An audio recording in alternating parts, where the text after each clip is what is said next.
Okay, just close this. Hello, hello, hello, hello, hello. How is everyone today? Okay, so I'm just gonna give it a minute here, and hopefully some people will be able to join. But it is Thanksgiving is literally around the corner. It is Saturday, November 18th, and Thanksgiving is this coming Thursday, the 23rd, at least in the United States of America. So I wanted to do a few things with this video. I wanted to give you an update on the book progress that you all have been patiently waiting for.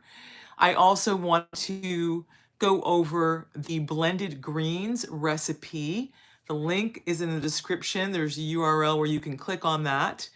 That was a wonderful recipe that Bernardo prepared that I literally looked over his shoulder and took a lot of photos when he did it the last time when we were together for Thanksgiving in November of 2015, just just a short time before he would pass.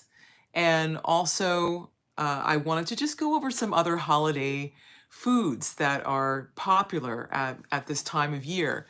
The book that I'm referring to mostly uh, is Beyond 100, How to Live Well into Your Second Century. So if you haven't picked that book up yet, go ahead and do so. It makes a great gift.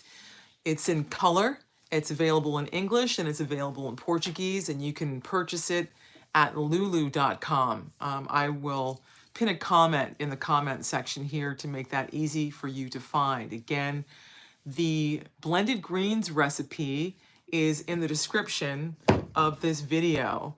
All right, so today I went to the farmer's market. Very fortunate to have a farmer's market. If you have a farmer's market near you, I highly recommend that you make an effort to frequent that. You're going to find, in general, that the quality of the produce is going to be a lot higher, it's going to last a lot longer, and it's going to taste a lot better because the quality of the soil is better. So when I was there today, look what I found. I found collard greens. I saw collard greens and I thought, aha, this is the perfect occasion to do a refresher on the blended greens recipe, or, creamed greens without any greens. So you can use any green that you want, or you can use a combination of that, but you're going to want 3 pounds of fresh greens. It could be 3 pounds of collard greens. It could be 3 pounds of spinach. Actually, maybe a little bit more was, no, 3 pounds of spinach, because spinach really shrinks down. You could add kale. You could do a combination of that. And you're going to get a bowl, and you're going to fill the bowl with clean, cool water. And after you cut the stems of the greens, which of course you're going to save and put aside because you can make broth out of that, or perhaps you can make that as part of your fresh juice, you're going to take the leaves and you're going to submerge them in the salted water. And what that is going to do is that it is going to pull down any silt, any dirt that is left on the greens. Because there's nothing worse, Grandpa would always say, there's nothing worse than eating a meal and then, getting grit in your mouth. Very, very unpleasant for the guests, that's for sure. So that's step one. So the rule of thumb is that you're going to rinse that at least 3 times. Keep a colander handy on the side. So after you scoop out, the greens, you will see that there is dirt at the bottom of the bowl, right? That's what we want to get rid of. So pour that down the drain, then refill the bowl, put the greens in, sprinkle the salt in, rinse and repeat. You want to do that usually at least 3 times. Usually after the third time, the water runs clean. Then you can take your greens, you can chop them up, nicely, right? Maybe, maybe an inch wide or so, and set those aside to drain. Then you're going to take your onion. Grandpa was very fond of yellow onions. That was his favorite. I've never saw him use any other kind of onion for cooking. So you're going to take your yellow onion, you're going to peel it, and of course, get rid of the hard parts, and you're going to slice that and dice that. Then the other thing he would use, of course, is garlic. So this is garlic I got at the farmer's market. It's really, really lovely. If you have the opportunity, to get from the farmer's market, go ahead and do so. Uh, so he would always use onions and garlic together. So you're going to need about 3 pounds of greens, like I said. So you can put the garlic to taste, 1 clove, two cloves perhaps, depending on how uh, much you love garlic. Personally, I love garlic, but of course I got that love of it from Grandpa. And then the next step is that he would just take a large saucepan, or maybe you have something a little bit deeper, or a frying pan, I should say, a frying pan. You want it wide enough, right, and deep enough to be able to hold the volume of these greens. So you're going to put about 4 tablespoons of extra virgin olive oil in the bottom of the pan. Heat that up. Of course, you don't want it smoking. That's not the idea. And then you're going to put in your chopped onion. Stir that around until translucent. I would recommend waiting until you put in the chopped garlic, because it doesn't take very long for garlic to cook at all. Usually about 30 seconds, depending on how fine you've made it, because you don't want to burn the garlic. And then you're going to add your greens to that. And of course, you want enough room in there so you'll be able to turn it over. You can use a lid too. That will help steam it. So you don't want to overcook your greens, right? So you'll see that when the greens are really kind of done, they look sort of like extra deep green, extra bright green. That is a good point to shut off the heat, to remove it from the flame, remove the lid, and let it cool down. After Grandpa would let it cool down, he would get a blender, or maybe you have a Cuisinart, and he would take all of that and he would blend it. He would pulse it until it became a textured puree. And I asked him, why are you doing this? Why are you doing it this way? I mean, other than the fact that it does taste delicious, because it is delicious. But the reason why he would do that, blessings to you, Joseph, the reason why he would do that, and he said, because your stomach doesn't have to work so hard to digest it. This is going to hit your bloodstream in about 40 minutes. So he was always thinking in this way. So again, the blended greens recipe is in the description of this video, from a past newsletter. And I've got some wonderful pictures of Bernardo standing in the kitchen, our kitchen in Tempe, Arizona, at the age of 114, preparing this for our last Thanksgiving dinner together. Now, the other thing I wanted to talk about, that Bernardo talks about in his book, because this is very popular around Thanksgiving, is sweet potatoes. Sweet potatoes. If you look in chapter 4 of Beyond 100, How to Live Well Until Your Second Century, which is available in English and Portuguese on lulu.com, he says, and I'm just going to go ahead and read it because it's much more charming to listen to what he has to say about it. He says, I have found that B vitamins in sweet potatoes or in spinach salad can help you beat the blues. Both are rich in folate and vitamin B6. They work by keeping your brain's neurotransmitters in balance. These chemicals control whether you feel depressed and anxious or have a clear and healthy mind. And then he says, you would be happy to include them in your diet. So there you go. So this is a very, very popular root vegetable that you see around this time of year. Also yams as well. I'm sure yams are good for you too. They're both orange fruits. Thank you so much. The facts are the facts with James or Clark III. Thank you. It's my honor and privilege, and I absolutely love talking about Grandpa. So there you go. So this is something popular. Of course, people make pies out of it, and then they do things like put it in casseroles with all kinds of sugar and marshmallows and all of that. You don't need to do that. They are sweet potatoes. I made one for myself just last week. And I simply, hi Eric, hello, happy Thanksgiving.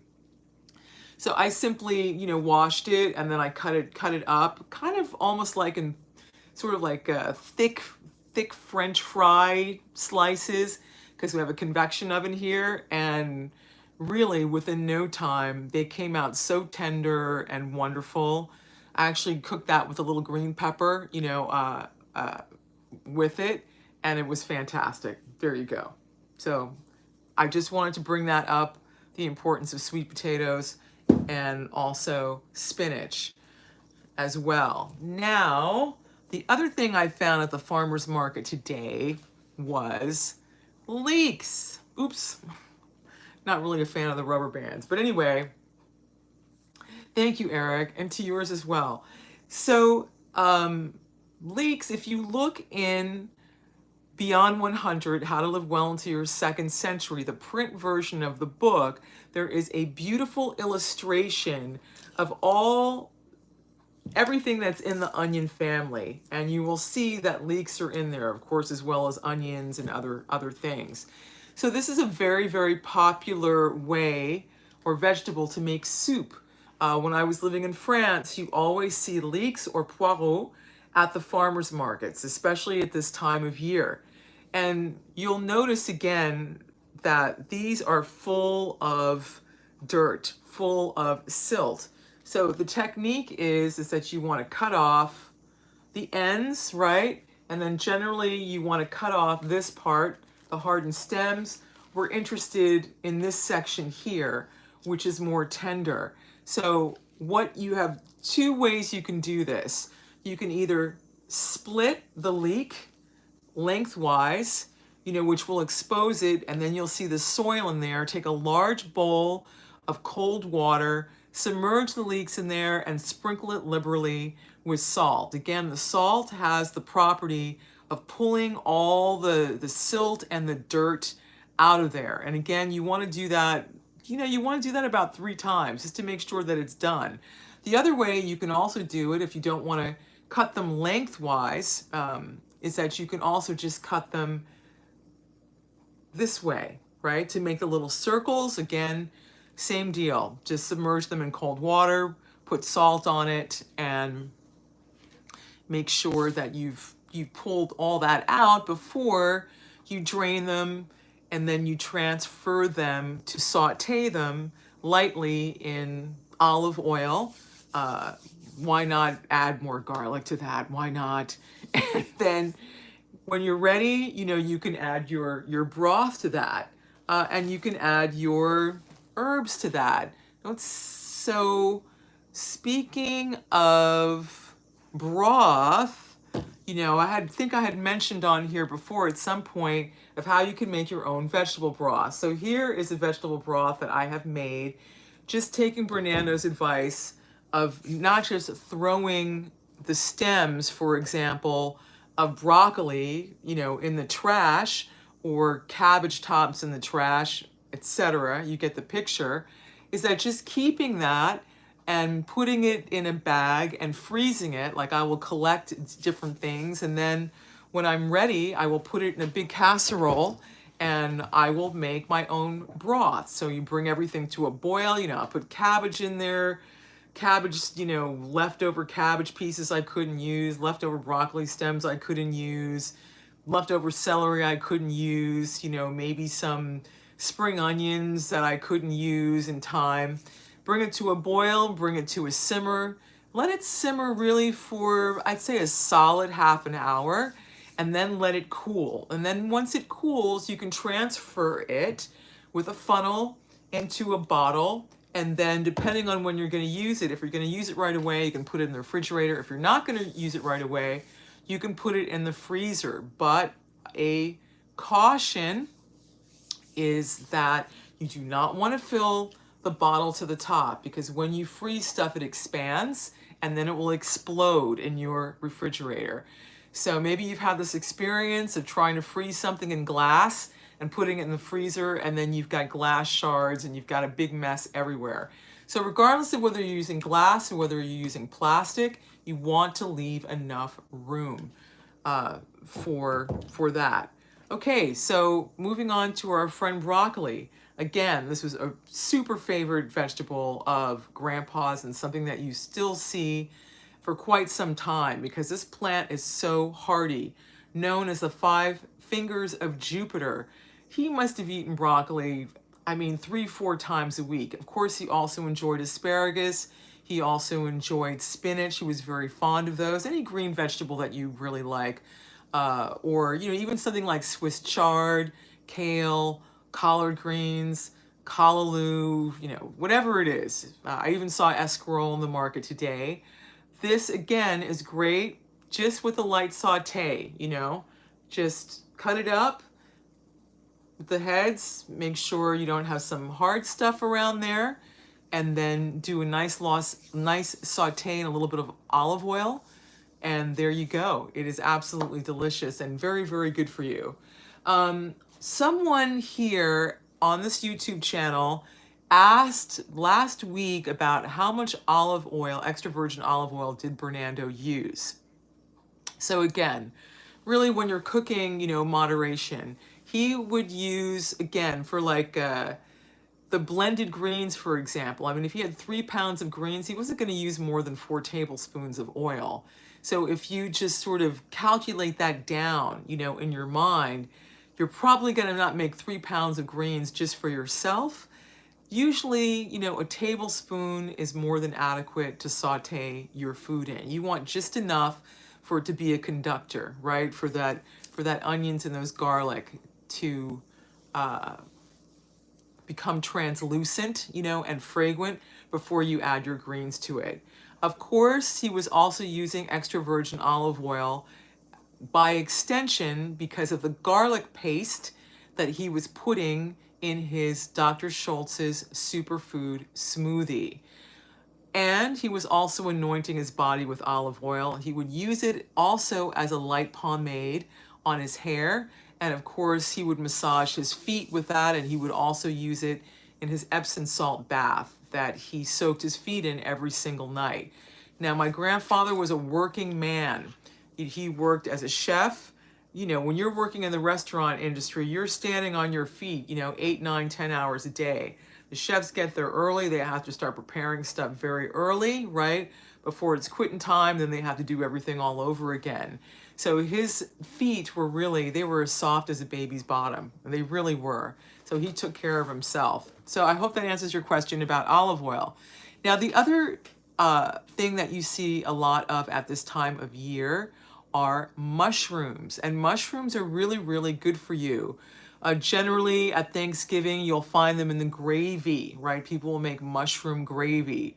Sometimes people might make a mushroom soup, or some people might, put them along, the roast that they have. But I just wanted to read a little something here that Bernardo says about mushrooms. So this is from chapter 4 in Beyond 100. How to Live Well into Your Second Century. And he says here, it would be nice if the Brazilian mushroom could do what the people of Egypt believed it could, namely enable you to live forever.